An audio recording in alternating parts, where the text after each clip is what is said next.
So let's get straight into it. We first arrive on this magical island and have to pick the name and type of island we want to begin our 100 days on. Immediately, I started off by getting 2 logs because that meant I could craft a crafting table and the first essential item when starting ATM 9, to the sky, the crook. Now the crook enables you to increase yield from leaves when harvested from trees. This increases your saplings and enables you to expand your island much faster. It also gives silkworms, but more on that in a second. A couple of early game tips for you guys who are starting off on day 1. Ultimine is a feature that allows you to mine multiple of the same block types if you hold the button that it is associated with. Mine is a mouse button. Another tip is to bone meal any crop. You just have to shift near them, so you don't have to waste a bunch of time on bone meal. You just shift next to the trees. Now, if I deep dived every little thing that this mod offers, this would be a literal 100-hour video. So instead, let's fly through the rest of day 1 and quickly show different things you need to know before starting your 100 days. Silkworms are obtained by using the crook and used to turn leaves white and produce string when harvested. Sieves and mesh. The string obtained from that process is then used to craft the mesh for sieves. This is the lifeblood of getting different resources in the future, as you can use the sieve on things like dirt, sand, crushed cobble, and more. Items received from sieving depend on the type of block and type of mesh, with each type of block producing different resources. Barrels early game are used to turn things like crops and trees into an early game dirt resource. They can also be used to collect rainwater for that infinite water source. Dirt is a necessity to early game, especially when it comes for sieving dirt for grass seeds. Once you finally get a grass seed from sieving dirt, you can use this seed on a dirt block to get a grass block. And this is when you start progressing quickly in this mod pack. The method to get different types of stone in this game, including cobblestone, is by right-clicking a grass block.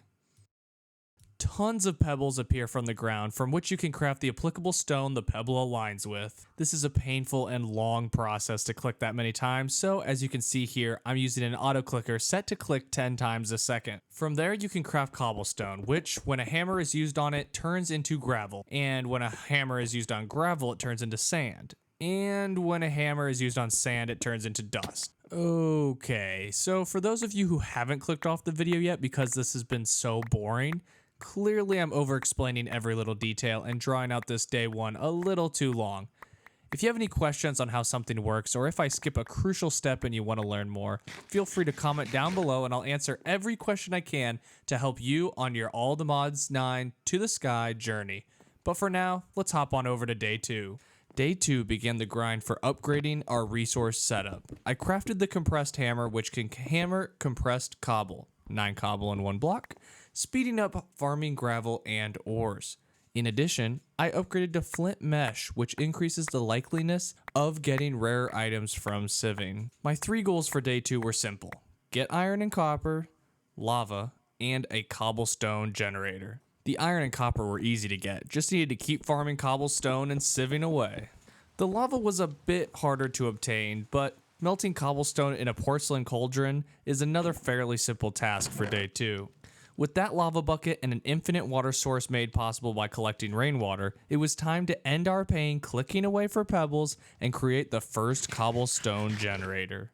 Not long after, I upgraded the cobble generator to improve efficiency and waste no time in increasing our cobble output, the first of many automatic processes to propel us through these 100 days. Day 3 was pretty much same old, with the exception of crafting the copper hammer, which turns raw ores, such as iron and gold, into double the respective amount of ore. This essentially doubles the yield for any type of ore that I use this copper hammer on. I also began researching what materials were needed to build the igneous extruder, and I crafted a crafting table on a stick. Using the F key, I can now access the crafting table anywhere, anytime. Day 4 was the calm before the storm that came on day 5. Projects surrounding mods like advanced storage, mystical agriculture, and more were right around the corner, so I had to continue getting the resources to make it all happen. The gold I collected was utilized to upgrade the sieves to gold mesh, and the wood collected from chopping down all those trees were utilized to begin the first storage area for the base. Day 5 started off extremely strong, with the igneous extruder finally being built. The extruder was needed to produce kiwi, which was an ingredient for creating the extractor. I know, confusing. A useful new tool that gives me access to new blocks and resources. I also unfortunately found out what happens when you fall into the void. A slow and painful death.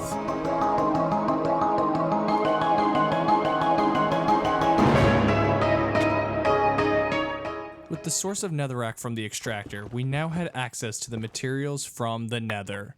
This allowed us to have access to quartz, making it so that we could finally craft the storage controller and streamline our storage system even further. The rest of day 6 was basically reserved for preparing for the leap into mystical agriculture that would change everything. Day 7 was pretty boring and only had 2 things happen really. Another extractor was set up for endstone, and we bought an OP helmet from a wandering villager. Day 8 was the beginning of mystical agriculture. With access to this, we could grow almost any vanilla resource in the game via different types of seeds and different type of crops. And if you remember from earlier, with the shift click for bone meal mod in this pack, expanding is as easy as can be. While we had one aspect of mystical agriculture covered, the Inferium, we still needed the second part, which was prosperity shards. And to obtain those, we would need a lot of soul sand.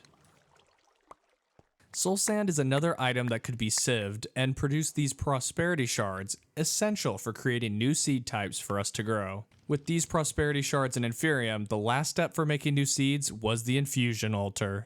With a little work to get the materials, the way to make new seeds was complete. Now, all we needed was the type of seeds we wanted to make. Days 11 through 17 were very similar. They were all about getting supplies for the ever-growing mystical agriculture farm. A setup that would be an investment into our material gathering future. And by the end of day 17, we had a fully functional mystical agriculture farm up and running. We had a variety of different things we were growing, like things to make soul sand, things for dyes, and iron and redstone. And after all this farming, by day 18, I was so sick of it, so I needed a new project, and that was jetpacks. It took about 10 seconds to learn how to make it, and took about 2 Minecraft days to learn how to fly it. Clearly I'm a noob at modded Minecraft. But by day 20, I had learned how to fly and began upgrading it to become better and fly farther. Once we finally were able to make obsidian seeds with mystical agriculture, my focus was fixated on the nether. While this was still skyblock style nether, bastions and nether fortresses still remained and could be discovered. Now, unfortunately my footage from days 22 through 32 were corrupted, but luckily it was mostly just spent flying through the nether. So here's a bunch of different shots.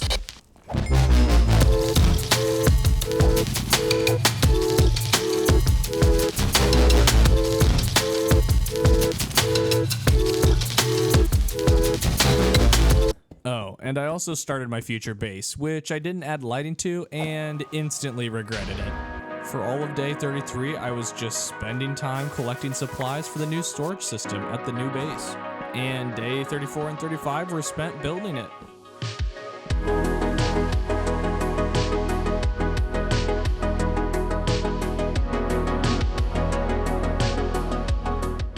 Day 36, we took a quick break from being productive and went back to the nether to explore.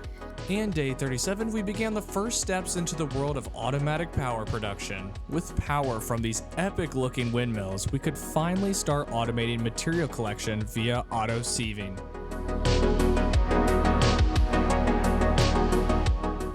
Day 39 was, well, yeah, you're pretty much looking at it.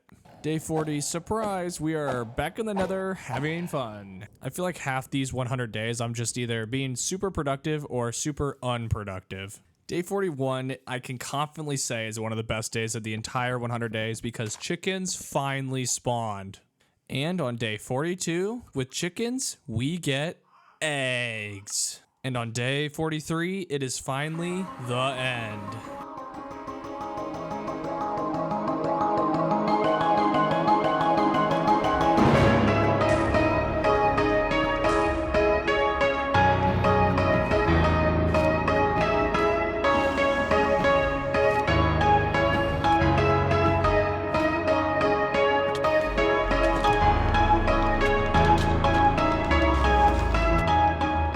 Wasn't actually the end of the 100 days, obviously, And it's not even the end of the end, because for some crazy, ridiculous reason, I spent the next 13 days in the end.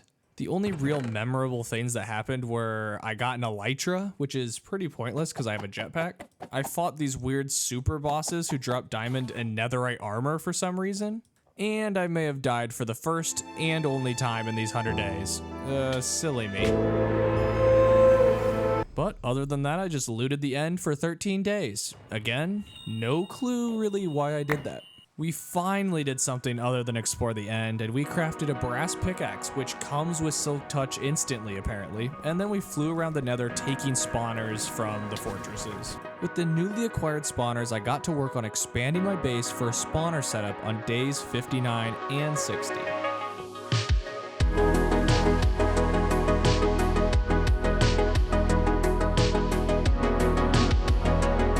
Days 61 through 65 included a lot of boring stuff involving the Blaze Farm. I tried to make a connected pipeline to the main storage container in the main building, but it ended up not working and I wasted a couple days. So with those days wasted, I at least have unlimited blazes now. And just what this video needed, finally something cool happens on day 66. We craft a gateway of the Hellish Fortress and spawn in a ton of cool nether mobs to kill for insane rewards.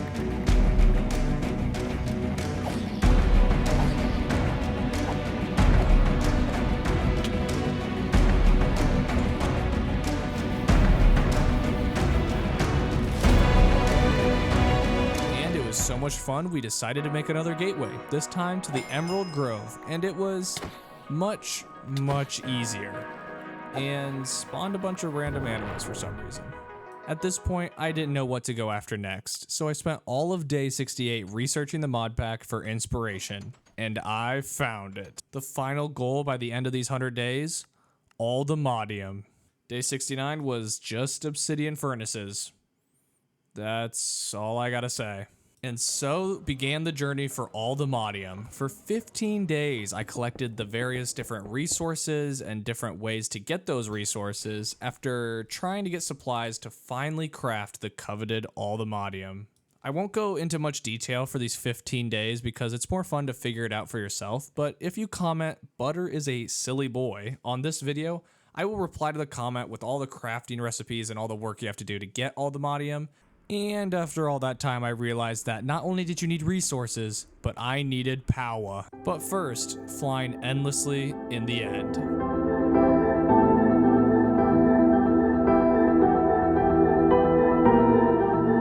Okay, now that we got that out of the way, time to start getting some real power going via the Power Mod Pack. I had to do a lot of research and still don't fully understand the mod, but I decided to use the thermo generator since I was almost at the end of my 100 days and didn't want to learn anything too complex.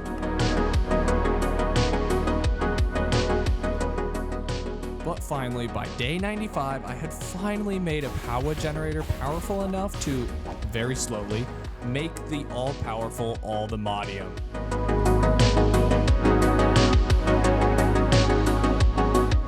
And on day 96, I finally reached my goal, all the modium in all of its glory. I spent day 97 more or less testing out the new gear, decently OP, but definitely not the strongest armor and weapons in this mod pack. As the final days were upon us, I dedicated the last few days to flexing my last 100 days with a mini trophy room. All of my most prized possessions in one area on display for the world. And that, ladies and gentlemen, is how this story ends. I hope you all enjoyed a small peek into the world of modded Minecraft, specifically All the Mods 9 to the sky. If we get to 100 likes on this video, I'll make a 200 days video with this mod pack. Make sure to subscribe to catch the next modded Minecraft series, launching tomorrow, December 1st. Until next time, peace.